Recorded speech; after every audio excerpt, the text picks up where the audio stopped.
बोलिए श्री प्राणनाथ प्यारे की जय। बोलिए श्री सद्गुरु महाराज की जय। सर्व सुंदर साथ की जय। सुंदर साथ जी, टॉपिक ये कल भी चल चुका है, लेकिन बहुत से सुंदर साथ इस पे बोलने के लिए रह गए थे। लेकिन ये बड़ा कॉमन सा टॉपिक है जो आजकल ये बहुत प्रचलित हो रहा है कि राज्य और श्यामा जी के मॉडर्न स्वरूप जो है बनाना उचित है या अनुचित है। तो ये आज का टॉपिक है। हम सब देखते हैं व्हाट्सएप पे राज्य के बहुत से स्वरूप बन के आते हैं। उनसे हमारी श्रद्धा कहीं ना कहीं जुड़ जाती है, लेकिन फिर क्योंकि फोन हैंग हो जाता है तो हमें कहीं ना कहीं उनको डिलीट करना पड़ता है। तो ये स्वरूप बनाना उचित है या अनुचित है, इसमें जैसे कि पारस भाई जी ने एक फोटो लगा रखी है राज्य श्यामा जी की, बड़ी सुंदर फोटो है। जिसने भी बनाई है टेक्नोलॉजी से बहुत ही सुंदर बनाई है, इसलिए सुंदर सा जो है भाव लेते हैं उनको अपने वॉलपेपर पे लगाने का या कैसा भी।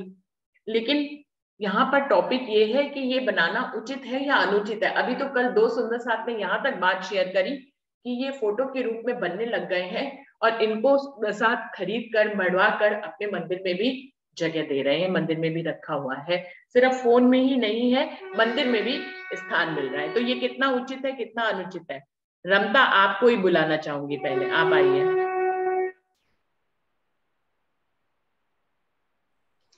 प्रणाम सुंदर साथ जी, सभी सुंदर साथ जी को कोटि कोटि प्रणाम। मेरे अनुसार तो ये उचित नहीं है। स्पष्ट सी बात है कि हम जो मैं ये मानती हूँ कि जिसने भी उसको बनाया, उस स्वरूप को बनाया, तो वो उनकी अपनी हो सकता है उन्होंने, मैं स्पष्ट कहती हूँ कि उन्होंने राज्य को दर्शन किए होंगे, मैं मान लेती हूँ। लेकिन उन्होंने क्या वो इस पे एक स्टैंप लगा सकते हैं कि ये बिल्कुल करेक्ट है? क्या वो प्रूफ कर सकते हैं? प्रूफ नहीं करना है, इट मीन्स क्या वो अपने अंदर से ही अपने कि ये बिल्कुल सत्य है, वो नहीं, अगर वो नहीं कह सकते हैं तो उन्हें नहीं शेयर करना चाहिए। क्यों नहीं करना चाहिए? क्योंकि हम आगे आने वाली जनरेशन को क्या दे रहे हैं? हमें वो सत्य, वो जो स्वरूप है वो सत्य है या नहीं है, उन्हें खुद कंफर्म नहीं है। कहते हैं कि आधा अधूरा ज्ञान नहीं बांटना चाहिए। हो सकता है आपके अंदर वो सत्यता मतलब प्रूफ हो रही है, वो सत्य, लेकिन सबके लिए तो नहीं है, वो सबके लिए प्रूफ नहीं है। क्योंकि आपको पहले अपनी जैसे धनी के था उसमें इंद्रावती सखी ने राज्य का स्वरूप उन पे बैठा था, उन्होंने तब उसका वर्णन किया था। तो तब उसके उनके वर्णन के बिहाफ पे अगर आप बना रहे हैं, हाँ बिल्कुल वही स्वरूप बना रहे हैं, तो वो हमारे लिए सत्य है, क्योंकि वो राज्य के स्वरूप में साक्षात थे। तो कहते हैं जो जागा हुआ है वही तो जगाएगा, वो जागे हुए थे। तो क्या आप स्वरूप बना के सबको दे रहे हैं? क्या वो आप जागे हुए हैं? मानते हैं कि आप पूरे पूर्ण रूप से जागे हुए हैं और आपने स्वरूप देखा है और आप बना रहे हैं? नहीं ना। अगर नहीं, तुम आधा अधूरा सत्य मत प्रस्तुत कीजिए। दूसरा, आने वाली जनरेशन क्या करेगी? मैं अभी इस धर्म में नहीं आई हूँ, तो मैंने इस स्वरूप को देखा, मैंने सुना कि इस तरह से लीलाएं करते हैं, इस तरह से लीलाएं करते हैं। तो लेकिन वो स्वरूप मेरे अंदर मन में बस गया। तो वो स्वरूप को ही मैं, क्योंकि मैं अभी नई नई आई हूँ तो मुझे तो कुछ नहीं पता, मेरे सामने वो स्वरूप ही सत्य है, मैं उस स्वरूप को मानूंगी। मैं उन लीलाओं को, क्योंकि आंखें ज्यादा देखती हैं और आंखें ज्यादा कैच कर लेती हैं। हम पढ़ना कम पसंद करते हैं आज के टाइम में, टेक्नोलॉजी के टाइम में हम देख के सुन के ज्यादा पसंद करते हैं। तो जो मैंने स्वरूप देखा, मैंने उसे एक्सेप्ट कर लिया। हमारी छोटी छोटी जनरेशन जो आ रही है वो सब देख के ही एक्सेप्ट कर लेगी। अभी कल एग्जाम्पल दिया था, ये सन है, सन है, सन है, पिक्चर देखते ही वो एक्चुअल में सन देखते ही वो कह दे हाँ ये सन है। लेकिन उन्हें वो बताने वाला कि हाँ ये सूरज है और ये है, तो उन्हें कोई एक टीचर मिलता है। लेकिन मैं नई नई आई हूँ, मैंने आधा अधूरा ज्ञान यहाँ से वहां से ले लिया। स्वरूप कहते हैं व्हाट्सएप की पिक्चर से मैंने कहते हैं ज्ञान ले लिया, मेरे अंदर वो आधा अधूरा कचरा ज्ञान आ गया। तो अब मुझे जब तक साक्षात सदगुरु मुझे नहीं मिल जाएंगे, तब तक वो मेरा कचरा आधा अधूरा ज्ञान मुझे पता नहीं किस डायरेक्शन में ले जाएगा, वहां से वापस लाना, वापस लाके फिर सही डायरेक्शन में जोड़ना, इट इज वेरी डिफिकल्ट। तो इसलिए जब तक पूर्ण सत्य आप पूर्ण कंफर्म ना हो जाए, तब तक प्लीज इट्स हम्बल रिक्वेस्ट कि इस ऐसे स्वरूप को ना प्रसारित करें, कहते ताकि धनी से, राज्य से, वाणी से लोग ज्यादा से ज्यादा जुड़े लोग ज्यादा से ज्यादा जुड़ पाए, ताकि कहते ना उनके अंदर जो है गलत ज्ञान ना जाए। अदरवाइज वो जो है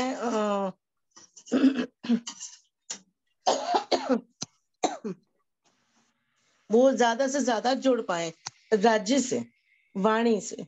इसलिए इन चीजों को स्प्रेड ना करें प्लीज। प्रणाम जी। प्रणाम जी। रमता, मैं इसमें आपकी बात पे एक बात जरूर कहना चाहूंगी कि बहुत सब कुछ तो हुक्म से होता है, ये हम लोगों को पता ही है, लेकिन अगर ये लीला भी हो रही है तो इसके पीछे भी धनी कोई संदेश देना चाहते होंगे। ये जरूर बात है कि ये धनी का स्वरूप नहीं है, ये निश्चित है। हमें इंद्रावती जी ने जिस स्वरूप और श्रृंगार का वर्णन वाणी में किया है, उसके आधार पर सुंदर साथ कभी कभी वो आकार नहीं बना पाते। तो जो भी सुंदर साथ टेक्नोलॉजी का यूज करके अगर कोई स्वरूप बनाकर दिखा रहे हैं, तो सीखने वाले को ये ज्ञान होना चाहिए कि ये धनी का स्वरूप नहीं है, सिर्फ हमारी नॉलेज को इंक्रीज करने के लिए, कि हम समझ पाए अगर झांझरी कहा जा रहा है तो किसको कहा जा रहा है, अगर बेसर कहा जा रहा है तो किसको कहा जा रहा है, पाक के ऊपर अगर कलंगी कही जा रही है तो किसको कही जा रही है। इस भाव से एग्जाम्पल के रूप में एग्जाम्पल दिया जाता है, लेकिन एग्जाम्पल वो नहीं होता है। तो इस हिसाब से अगर उनके भावों को समझा जाए तो इसमें कुछ अनुचित या गलत नहीं है, लेकिन समझने वाले को और समझाने वाले को दोनों को इस बात का ध्यान रखना होगा कि ये समझाने के लिए है, ये असल स्वरूप नहीं है। ये समझाने के लिए, ये आपको कोई आनंद नहीं दे सकता, ये आपको कोई इश्क की अनुभूति नहीं दे सकता, क्योंकि ये यहाँ के स्केच से, टेक्नोलॉजी से बना हुआ है। इसके अंदर आपको सुख देने का पावर नहीं है। वो आपको जो राज्य के आवेश से वाणी कही गई है उसी से ही आपको सुख मिलेगा। तो उस एग्जाम्पल को, लेकिन बात को समझाने के लिए एक एग्जाम्पल दिया जाता है, तो टेक्नोलॉजी से उन्होंने उसको बनाया है। तो टेक्नोलॉजी को टेक्नोलॉजी तक ही रहना चाहिए, वो आपके दिल को स्पर्श नहीं कर पाएंगे, लेकिन आपको एक एग्जाम्पल जरूर दे पाएंगे। तो उस भाव से कि उन्होंने चीजों को क्लियर किया, तो इस भाव से हम उनको कह सकते हैं कि ये एक श्रेष्ठ कार्य है जो कर रहे हैं, जो टेक्नोलॉजी से कर रहे हैं। वो कहीं ना कहीं लोगों को सरल भाषा में, जैसे कि वाणी से वो झांझरी कैसे है, उसमें कैसे हीरे जड़े हैं, कैसे जवाहरात जड़े हैं, उसको वो एक चित्र के रूप में दर्शित कर देते हैं। तो उससे सरल हो जाता है हमें समझना। लेना तो हमें अपने दिल के भावों से ही है। तो ये मुझे पूरी तरह से आपने उसको एकदम अनुचित कह दिया और उसको कूड़ा कचरा कह दिया, तो मुझे ये उचित नहीं लगा। इसलिए मैंने यहाँ पर शब्दों को सीधा कहा। शायद आप संदेश सही देना चाह रहे थे, लेकिन शब्द थोड़े से मुझे कठिन लगे कि कूड़ा कचरा हम नहीं कह सकते उसको बिल्कुल भी। और हमें समझना चाहिए कि वो एक एग्जाम्पल के रूप में है। सुंदर साथ जी आगे बढ़ेंगे। सुंदर साथ और किस भावों में इस बात को कहना चाहेंगे? अरुणा दीदी आपको बुलाना चाहूंगी। प्रणाम जी, प्रणाम जी। मैं सॉरी, मैं कुछ एक बात ये कहना चाहती हूँ कि जी जो हम विषय से कई बार अलग हो जाते हैं। जी केवल बात ये हो रही थी कि मॉडर्न छवि बना के जो पेश करते हैं, हाँ इसमें जो असल स्वरूप श्रृंगार दिखाने के लिए हमें बताते हैं, वो तो आपने बिल्कुल सही कहा कि वो तो हमें खाली समझाने के लिए ही कि बेसर कैसी है राज्य के श्रृंगार के आभूषण कैसे हैं। जैसे हम कोई भी ऑर्नामेंट्स खरीदने जाते हैं तो एक स्टैचू पे लगे होते हैं ना सारे आभूषण, तो हम स्टैचू को तो नहीं देखते ना, हम आभूषणों की पहचान अपनी पसंद देखने के लिए वो कंगन देखते हैं, या माला जो चेन देखते हैं, तो उस स्टैचू को नहीं देखते। उसी तरह ये हमको समझाने के लिए, ये बात तो बिल्कुल सही है, लेकिन जो मॉडर्न छवि वाली बात है सुंदर सा जी उसको स्पष्ट करने का प्रयास करे। बिल्कुल। तो अरुणा दीदी आप आइए। वर्षा आप कुछ कहना चाह रहे हैं? प्रणाम जी दीदी, प्रणाम जी सभी सुंदर साथ जी। प्रणाम। दीदी मैं ये कहना चाह रही हूँ, जो मतलब मैंने कल कहा था, मैं एक्चुअली मॉडर्न छवि का पूर्ण रूप से मतलब नहीं समझ पाई थी। मैंने समझा था मॉडर्न छवि कि मतलब जैसे बोल रहे थे कि भाई राज्य की छवि को पैंट कोट में या ऐसे दिखाना, मैं उससे समझी थी। मैं इस छवि से मतलब नहीं समझी थी, क्योंकि ये जो राज्य की मॉडर्न छवि वाला जो फोटो है, ये मैंने भी अपने मंदिर में रखा हुआ है सेवा पूजा में, क्योंकि तब तक मुझे भी वाणी के बारे में कोई ज्ञान नहीं था। आज से 8-10 साल पहले की बात है। तो जैसे हम लोग मंदिर में जाते थे, वहां पे पाठ की न्यौछावरी देते थे, तो वहां पे वे प्रसाद में एक रुमाल और एक राज्य का ये स्वरूप ही देते थे। फिर मैंने यूट्यूब पे भी देखा, जैसे चर्चनी सिखाते हैं तो राज्य की ये मॉडर्न छवि के अकॉर्डिंग ही सिखाते हैं, क्योंकि उससे राज्य तो मतलब वैसे शुद्ध साकार स्वरूप में है, उनकी कोई भी छवि बनाना संभव ही नहीं है। लेकिन फिर भी जैसे चर्चनी के माध्यम से सारी परमधाम का नक्शा खींच के बताते हैं फोटो के माध्यम से, तो ऐसे ही इस फोटो के माध्यम से भी बताते हैं। तो उससे काफी मतलब कनेक्टिविटी महसूस होती है। नहीं तो राज्य के बारे में कुछ भी इमेजिन करना मतलब असंभव लगता है। तो मैं यही बताना चाह रही थी कि जो मतलब मैं इसे बात को पूरी तरह नहीं समझ पाई, वो आज मैं इसीलिए क्लियर कर रही थी कि मेरी भी उसमें रखा हुआ है, और उससे थोड़ा क्या काफी कुछ वो लगता है, थोड़ा एक आधार सा मिल जाता है। नहीं तो आधार ही नहीं मिल पाता। राजी इतने मतलब सुंदर हैं, वो तो खैर कोई भी नहीं उतार सकता उनकी छवि को, लेकिन कुछ तो हो जो मॉडर्न छवि में स्वरूप उतारा हुआ है, वो भी मतलब आंखें बंद करके जब बैठो चितवन में, तो वो भी नजरों के सामने पूरा नहीं आता दीदी। राज्य का जो असली स्वरूप है, उसकी तो कल्पना भी करना मुश्किल ही है। प्रणाम जी। तो मुझे तो लगता है ये काफी सहायक होता है, इसे चर्चनी में भी सिखाते हैं, तो हम इसे उसी रूप में ले सकते हैं। प्रणाम वर्षा, जी। सहायक होना एक अलग बात है, लेकिन उसको आत्मसात कर लेना और उसी पे ही मंदिर में स्थान देना, मुझे ये थोड़ा सा मतलब उतना कंफर्टेबल नहीं हूं मैं इसमें। हम बात करते, हमने पहले भी इस विषय पे बात करी थी, कृष्ण के स्वरूप को रखने और ना रखने वाली बात पे। तो उसी तरह से ये भी आता है सुंदर साथ जी। अभी हम लोग विषय पे आगे बढ़ते हैं। जो आपने समझा था वो भी था इसमें कि पेंट कमीज के रूप में अगर सुंदर साथ जो है राज्य को सोचते हैं, तो ये कितना उचित है या अनुचित है। इसमें मॉडर्न छवि में सभी कुछ आ गया था। उसमें जो आपने समझा था वो भी सही था, लेकिन ये एक दूसरा भी हिस्सा था जो अभी चल रहा है व्हाट्सएप पे। तो अरुणा दीदी आप आए। प्रणाम जी। प्रणाम। वैसे तो सबने वैसे बोल दिया है, क्या बोले, नहीं पर नहीं, आपको मुझे अपने भी शब्दों में और अपने भाव जरूर प्रकट करने हैं इस पे। मेरे आप क्या भाव तो सोचते हैं? एक लाइन में बोलूं तो अनुचित है, बिल्कुल मेरे को तो बिल्कुल नहीं अच्छा लगता। आप कुछ भी कहें, लेकिन एक बात है, मैं शुरू शुरू में जब ये स्वरूप बने थे मेरा, जैसे कोई बात है अपनी अपने व्यक्तिगत की बात ही कर सकते हैं इसमें इसमें कि किसी सुंदर साथ ने मेरा मोबाइल उठाया तो वॉलपेपर वही लगा दी छवि, यही राज समाज की जो। बाकी तो फिर भी मैंने तो उसी समय उसको मना किया कि आपने मेरे मोबाइल में क्यों लगाई। मैंने तो देख कहती क्यों क्यों नहीं लगाती है तू। मैंने कहा ऐसा है, तब तक नहीं लगाऊंगी जब तक मुझे नहीं दिखेगी। अगर मुझे राजिशा में दिख जाएंगे जिस स्वरूप में, मैं वो स्वरूप अपने में लगाना चाहूंगी, और किसी के वो नहीं लगाना चाहती। बस इतनी बात कही मैंने। तो मेरे को तो पहले दिन से नहीं लगा ये बात ठीक। और एक बात और है, वैसे रमता जी ने बड़े स्ट्रिक्टली कहा है और बड़े साफ शब्दों में कहा है, जो अपने को चुभे आपको भी, लेकिन वास्तविकता यही है, अपने आने वाली पीढ़ी 100% भटकेगी। बिल्कुल जिस तरह से मंदिरों में लगा हुआ है, ऊपर सिंहासन के ऊपर ही लगा दिए गए हैं, ये मेरे हिसाब से तो बिल्कुल अनुचित है। और एक बात और देखिए, जिस सुंदर साथ ने भी बनाया उनसे पूछिए जाके, कभी मिले अगर वो आ पाए अपने सामने, तो सीरियसली उन्होंने नहीं बनाए राजिशा में। वो कहती मैंने तो सिर्फ श्रृंगार दिखाया था, सिर्फ अच्छी श्रृंगार उनका पर्पस था, ये जी। पर्पस नहीं था। और हमने ये पर्पस ले लिया तो हम कितने गलत हो गए।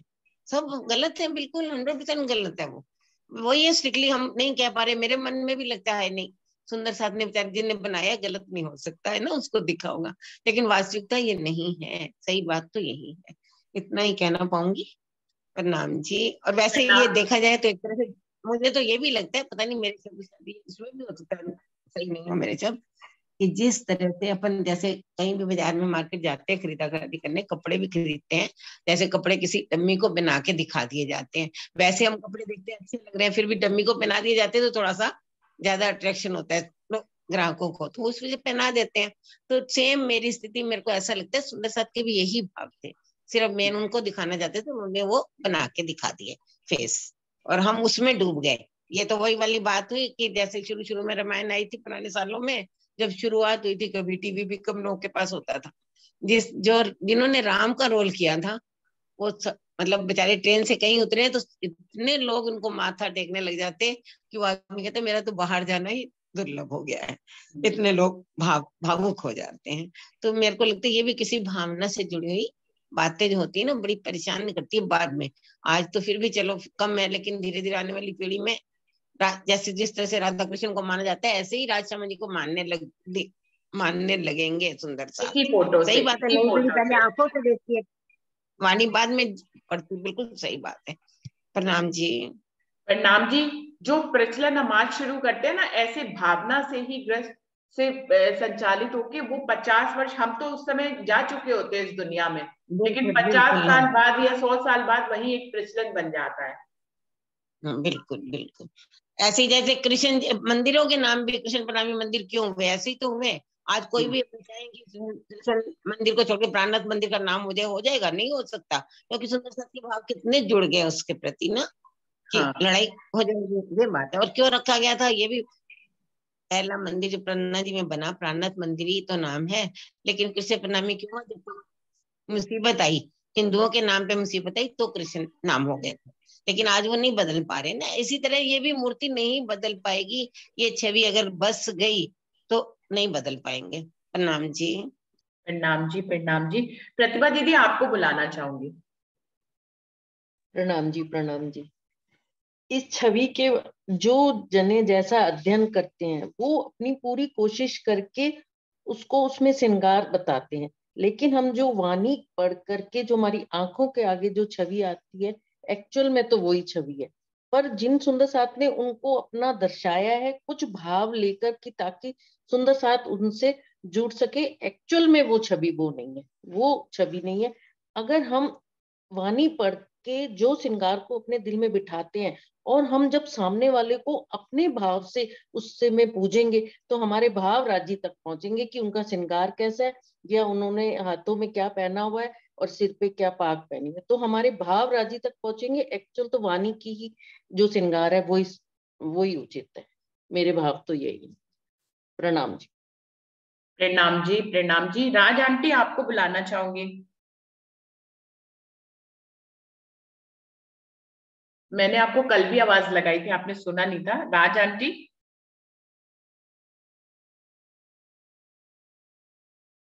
राज आंटी शायद सुन नहीं रही। हरीश भाई जी आप आएंगे। हरीश भाई जी।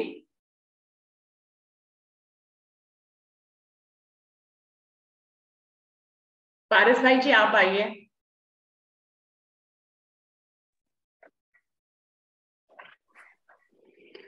प्रणाम जी दीदी। प्रणाम जी। सभी सुंदर साथ जी के चरणों में मेरा प्रेम प्रणाम।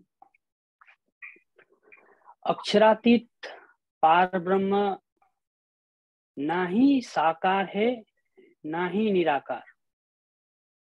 हम निराकार उसको कहते हैं जिसका कोई आकृति ना हो, और जो आकार से रहित है उसी को हम निराकार कहते हैं। और साकार हम उसको कहते हैं जो इस 5 तत्व से बना है, जो इस प्रकृति से बना है। अक्षरातीत पार ब्रह्म तो शुद्ध साकार है, शाश्वत चैतन्य है, शाश्वत आनंद है, एक ही नूर तत्व है, पूरा परमधाम। तो हम इस तरह इसको न ही साकार कह सकते हैं ना ही निराकार कह सकते हैं।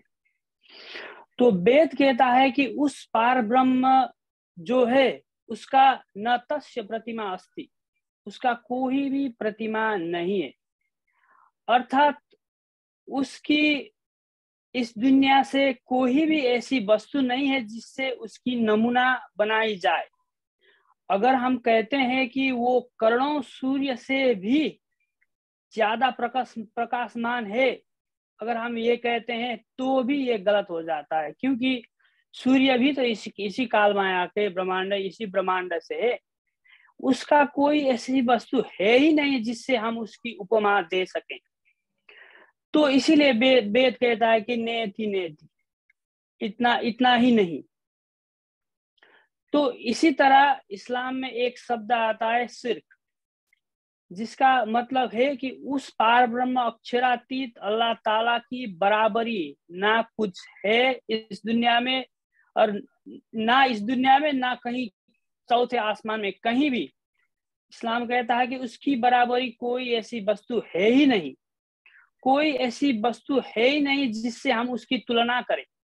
तो अगर कोई उस अक्षरातीत की तुलना किसी वस्तु से करता है तो वो शिर्क है, और शिर्क सबसे बड़ा गुनाह है इस्लाम में।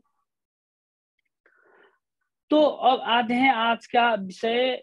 जिस तरह का तस्वीर मैंने लगाई है, ये लगाना उचित है या नहीं। तो मेरे विचार में जो स्वरूप श्रीमुख वाणी में, जो श्रृंगार कुलजम स्वरूप में बयान किया गया है, श्वेत रंग जड़ाओं को जामा, आसमानी रंग की पिछोरी, नीलो ना पीलो बीच की रंग की पटुका, केसरिया रंग जड़ाओं की इंजार, इस तरह जो स्वरूप बयान किया गया है श्रीमुख वाणी में, उसको हम, मेरे विचार में उसको हम बना सकते हैं, लेकिन एक आधार के तौर पर। जिस तरह कोई इंजीनियर को एक बड़ा सा पार्क या तो स्टेडियम बनाना होता है, तो वो सबसे पहले एक छोटा नमूना अपने टेबल में बना देता है ताकि उससे आगे की समझ हो, ताकि उसकी कंस्ट्रक्शन में आगे सहायता मिले।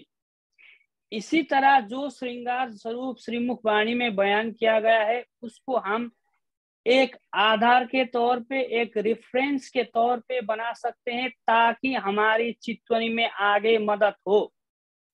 लेकिन कोई इसी तस्वीर को बड़ा सा प्रिंट करके अपने सिंहासन में रखता है और उसकी आरती उतारता है, तो ये सर्वदा अनुचित है। क्योंकि इसमें और मूर्ति पूजा में फिर फर्क क्या रह गया?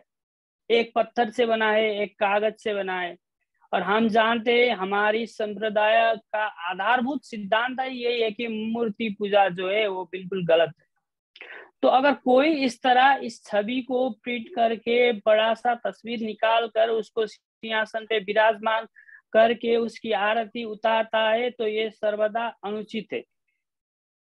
तो कोई इसको एक आधार बनाता है, एक रेफरेंस की तरह बनाता है। जैसे छोटा बच्चा होता है, उसको हम जब ए फॉर एप्पल सिखाते हैं तो एप्पल की तस्वीर दिखाते हैं, लेकिन उस तस्वीर से ना ही भूख, उस एप्पल की तस्वीर से ना ही भूख मिट सकता है, ना ही उससे कोई जूस बनाकर पी सकता है। लेकिन उस बच्चे की समझ में आए कि एप्पल है कैसा, श्रृंगार है कैसा, किसको मतलब पटुका किसको कहते हैं, इंजार, जैसे अभी पहले सुंदर साथ जी भी बता रहे थे, उसको एक रेफरेंस की तरह हम उसको ले सकते हैं। और ये जो रखते हैं ये बिल्कुल एक शिशु कक्षा है।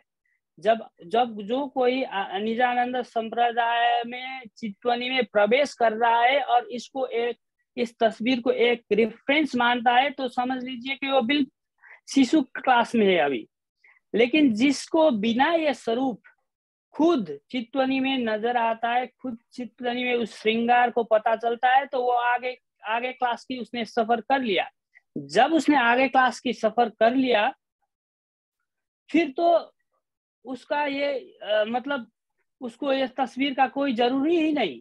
जैसे बच्चे ने आगे क्लास पढ़ लिया तो उसको फिर एप्पल समझाने के लिए हमें उस एप्पल वाली तस्वीर को दिखाने का जरूरी नहीं होता, और उसके लिए उस तस्वीर का कोई औचित्य नहीं होता।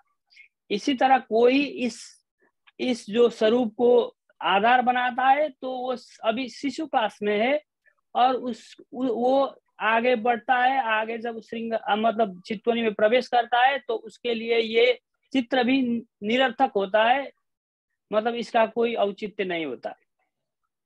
तो मैंने अभी बताया कि जिस तरह इस तस्वीर को सिंहासन पे रखकर इसी को आरती उतारना और मूर्ति पूजा एक ही है, उसमें दो अलग नहीं है, क्योंकि एक पत्थर से बना है, एक कागज स्याही से। तो कोई प्रश्न कर सकता है, फिर तो वाणी भी तो कागज से बनाया है, कागज और स्याही है, उसको फिर हम क्यों रख सकते हैं, ऐसा किसी के मन में भाव भी आ सकता है। लेकिन वाणी को सिंहासन पे विराजना के पीछे औचित्य ये है कि हम वो इंद्रावती के भाव, उस वाणी में हुए ज्ञान, उस वाणी में हुए परमात्मा की पहचान को विराजमान कर रहे हैं गादी पे, ना कि वो किताब को। लेकिन हम सिर्फ भाव को उठाकर सिंहासन पे तो नहीं रख सकते। अगर सकते किताब से उस भाव उस ज्ञान को निकाल कर ले रख सकते तो ये ग्रंथ रखना भी अनुचित होगा, लेकिन हम नहीं कर सकते। इसीलिए कम से कम गलती हो, या तो कम से कम उसमें त्रुटि हो, इसीलिए हम ग्रंथ को ही सिंहासन पे रखते हैं, ना कोई तस्वीर को रखते हैं। अब आते हैं कि अगर कोई सुंदर सा अपने भाव में कोई और मॉडर्न श्रृंगार बनाता है, कोई सोचता है कि मैं राज्य का मतलब आसमानी रंग की पिछोरी नहीं, हरे रंग का पिछोरी में मुझे ऐसा भाव आता है, और इस तरह से कोई मतलब अलग श्रृंगार जो श्रीमुख वाणी में बयान नहीं है, उससे अलग श्रृंगार कोई इस तरह करता है, तो ये उचित है कि नहीं? तो मेरे विचार में ये तो बिल्कुल उचित और अनुचित से परे बिल्कुल गलत है। क्यों गलत है? क्योंकि इंसान का फितरत ऐसा है कि उसको एक आजादी दे दिया जाए तो वो 10 और मांग लेता है। आज किसी सुंदर साथ ने भाव विभोर होकर अलग श्रृंगार बना दिया, तो फिर कल दूसरा सुंदर साथ कहेगा मैं तो राजी को मतलब टाई सूट में देखना चाहती हूँ, फिर दूसरा कहेगा मैं तो 6 पैक में देखना चाहती हूँ। ये सिलसिला बढ़ता जाएगा और आने वाले पीढ़ी तो बिल्कुल विमुख हो जाएंगे। एक व्यक्ति एज ए सुंदर साथ की हैसियत से अगर कोई वो चित्तवनी में इस तरह अलग श्रृंगार करता है, श्रृंगार के भाव लेता है, तो वो उसकी निजी मामला है, ना इस पे हम कोई कंट्रोल कर सकते हैं, ना इस पे हमारा कोई नियंत्रण है। लेकिन एज अ समाज की हैसियत से अगर कोई समाज भी जो श्रृंगार श्रीमुख वाणी में है उससे प्रतिकूल कोई समाज इस तरह का प्रिंटिंग कर रहा है, तो ये बंद होना चाहिए, क्योंकि ये अंतत्वगत्व बहुत बड़ी त्रुटि, बहुत बड़ी गलती में लेकर जाएगा। इतना ही नहीं, अगर कोई परमहंस सुंदर साथ राज्य का चित्तवनी में दीदार करता है, और जैसे हमें पता है कि परमधाम में तो पल पल श्रृंगार बदलता है, और उसने प्रत्यक्ष राज्य का दीदार करते वक्त अलग श्रृंगार पाया, कोई किसी परमहंस ने पाया, तो भी हम इसको स्वीकार नहीं करना चाहिए, क्योंकि हमें वितक सिखाता है कि जो लच्छीदास के साथ जो हुआ था वही बात हमें सोचना पड़ेगा कि इस खेल में जो सिखापन इंद्रावती ने दी है, जो रास्ता इंद्रावती ने हमें प्रदान किया है, उससे हम थोड़ा भी विमुख हो जाएंगे तो अंततः बहुत बड़ी मतलब उससे बहुत दूरी हो जाएगा। इसीलिए मेरा भाव यह है कि कोई परमहंस भी इस तरह चित्तवनी में दर्शन करता है तो भी उसको हम नहीं स्वीकार करेंगे, सिर्फ इंद्रावती की जो भाव है उसी को स्वीकार करेंगे। क्यों? क्योंकि जो लच्छीदास जी के साथ जो हंसी हुई वो हमें साफ तौर पे सिखापन देता है कि हमें इंद्रावती की दिखाए प्रशस्त मार्ग पे ही चलना चाहिए। तो यही मेरा भाव है। प्रणाम जी सुंदर सर। प्रणाम जी, प्रणाम जी। मैं अमित जी, आप कुछ कहना चाहेंगे?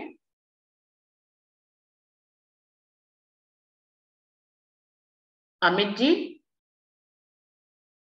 प्रणाम जी। प्रणाम जी। भाई सुंदर साथ जी, इसमें ये तो मुझे तो ये लगता है कि भाई सुंदर साथ के भाव हैं, धनी जी की मैं है उनके भाव हैं, और फिर कहते हैं राज्य का हुक्म है। तो इन सब बातों को रख के, मानक रख के, फिर इस टॉपिक पे कहा भी क्या जाए। सुंदर साथ धनी का भाव लेके बैठा है और राज्य की मैं है उसके पास, राज्य का हुक्म है। तो अब मैं अगर ये सवाल यहाँ खड़ा होता है कि फिर क्या कहे, जो सुंदर साथ जो कर रहा है धनी के हुक्म से कर रहा है, फिर वो तो राज्य की मैं लेके कर रहा है वो। इसी तरह से तो वो फिर मतलब जो कहते हैं कि रूढ़ी बात चल पड़ी है कि वो अपने सदगुरु महाराज भी अलग अलग बना के बैठ गया है। राज्य के स्वरूप की क्या दिक्कत है? राज्य के स्वरूप में जो अपने सदगुरु महाराज के स्वरूप लगा लगा के बैठा है, तो राज्य के स्वरूप में क्या दिक्कत है? फिर तो मुझे ही लगता है उसमें कोई दिक्कत नहीं होनी चाहिए। मैं फिर मेरा तो मानना ही है, क्या समस्या है उसमें? जब वो अपने महाराजों को फोटो लगा लगा के बैठा है, तो राज्य के स्वरूप से हमें क्या दिक्कत है? और श्री कृष्ण जी से हमें क्या दिक्कत होनी चाहिए फिर? मैं तो इतना ही कहना चाहूंगा बस। प्रणाम, मेरे को तो कोई समस्या नहीं रही। जब जब अलग अलग गुरु बना बना के बैठ गए हम, तो राज्य से ही एक दिक्कत क्या हमें? फिर कोई दिक्कत नहीं मेरे को तो लगता है। प्रणाम जी। जी, तो अमित भाई जी ने इसको जिस भी शब्दों में कहा है वो एक मुझे तो कमेंट के रूप में सुनाई दे रहे हैं, साउंड कर रहे हैं कि वो कमेंट के रूप में कह रहे हैं कि जब सदगुरु अलग अलग बना लिए तो फिर राज्य भी अलग अलग बना के बिठा लेंगे, उसमें क्या है, कोई खास बात नहीं है। हरीश भाई जी आप आना चाहेंगे? आपको आवाज लगाई थी, आपने सुनी नहीं थी पहले। हरीश भाई जी,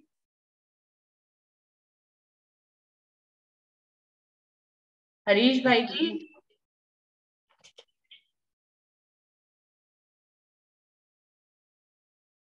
आपने अभी माइक खोला तो हरीश भाई जी, क्या हुआ? प्रणाम जी दीदी। प्रणाम जी। ओ नहाने, अरे नहाने बैठे इसलिए बाद में आते। अच्छा, बाद में तो अभी समय ही खत्म हो जाने वाला है। चलिए, कल बोले। चलो ठीक है, कल बोल लेंगे। कोई और सुंदर साथ? राज आंटी, आप तक मेरी आवाज पहुंच रही है? आप आएंगे बोलने के लिए?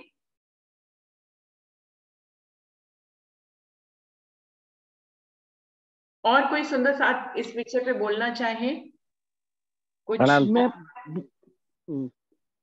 हाँ जी, जयंती मुझे भाई तो कुछ कह रहे पारस थे। भाई जयंती भाई, पारस भाई की बात एकदम बिल्कुल 100% लगी, सटीक है। और मैं एक और बात कहना चाहूंगा कि ये जो छवि बनाई है जिसने भी, और हम देखेंगे तो क्या होगा कि हमारे चित्र में वो बैठ जाएगी, और जब भी हम चित्रण करेंगे ना तो वही सामने आती रहेगी। इसलिए ये छवि बिल्कुल अयोग्य है, नहीं होना चाहिए और रखना भी नहीं चाहिए। जी डॉली दीदी आप कुछ कह रहे थे? हाँ नहीं, मैं यही कह रही थी कि अभी स्टार्टिंग से जो शुरू हुई थी रमता जी की बात टेक्नोलॉजी की, और टेक्नोलॉजी से तो हमें समझाने के लिए तो पूरी वीडियो ही परम धाम की बना दी गई है, ताकि सब आसानी से, जैसे परम धाम के 25 पक्ष है वो समझ ही रहे हैं, जान भी रहे हैं, वाणी के आधार पर बनाए गए हैं।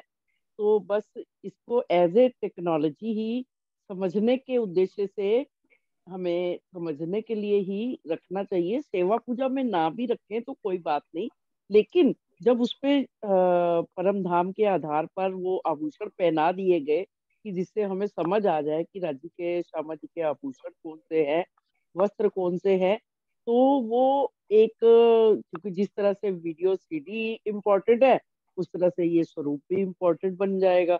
लेकिन हाँ, ये है कि हम इसे केवल बेस मान ले कि समझने का, स्टार्टिंग का, क्योंकि बेस के बिना, जैसे कह रहे थे ना कि एप्पल दिखाए बिना, एप्पल की बच्चों को, वो शिशु क्लास में है, उन्होंने बहुत अच्छी बात कही कि पारस भाई ने, कि जो इसको बेस मान के सीख रहे हैं अभी वो शिशु क्लास में है, जब उन्हें वाणी के आधार पर पूरी समझ आ जाएगी तो वो अगली कक्षा में आगे आगे बढ़ते जाएंगे, तो इस स्वरूप का आधार लेना अपने आप ही छूट जाएगा। मेरे को भी ऐसा लगता है कि फिर किसी भी आधार की तो जरूरत नहीं रहती। जैसे कबीर साहब ने अपनी बात में तो बड़े स्पष्ट से कह दिया, लिखा लिखी की है नहीं, देखा देखी की बात, दूल्हा दुल्हन मिल रहे, फीकी पड़ी बारात। तो ये सब जो बाहरी उपकरण है बारातियों की तरह ही हो जाएंगे। जब असल पहचान हो जाएगी तो दूल्हा दुल्हन के अलावा, यानी मैं और मेरे प्रियतम, इसके अलावा सारी बातें निरर्थक हो जाएंगी। हम वाणी से भी ऊपर उठ करके, क्योंकि वाणी में जिस स्वरूप का वर्णन किया है हम वहां तक पहुंचने का प्रयास कर रहे हैं। तो जो जो हम अपनी स्थिति को इम्प्रूव करना है बस। लेकिन आज का जो प्रश्न है उसे हम बस केवल एक डिस्कशन के रूप में ही देखें कि अगर सहारा लेकर के कुछ सीखने की कोशिश की जा रही है तो वो कुछ गलत नहीं है। सेवा पूजा करना वो तो सबके फिर अपने अपने भाव हो जाएंगे ना। जैसे अभी अमित जी तो एक लाइन में बोल गए गुरु अलग अलग, लेकिन गुरु सबका एक नहीं हो सकता सदगुरु, क्योंकि इतना बड़ा संसार है किसी क्षेत्र में। जैसे और धनी जी ने सारे सुंदर सात को ही अब हुक्म स्वरूप सात को दे तो कह दिया जब छठे दिन की लीला में, तो सतगुरु तो अनेक हो ही जाएंगे, लेकिन वो ज्ञान तो एक ही परब्रह्म धाम धनी अक्षरातीत का दे रहे हैं। तो तन का भी महत्व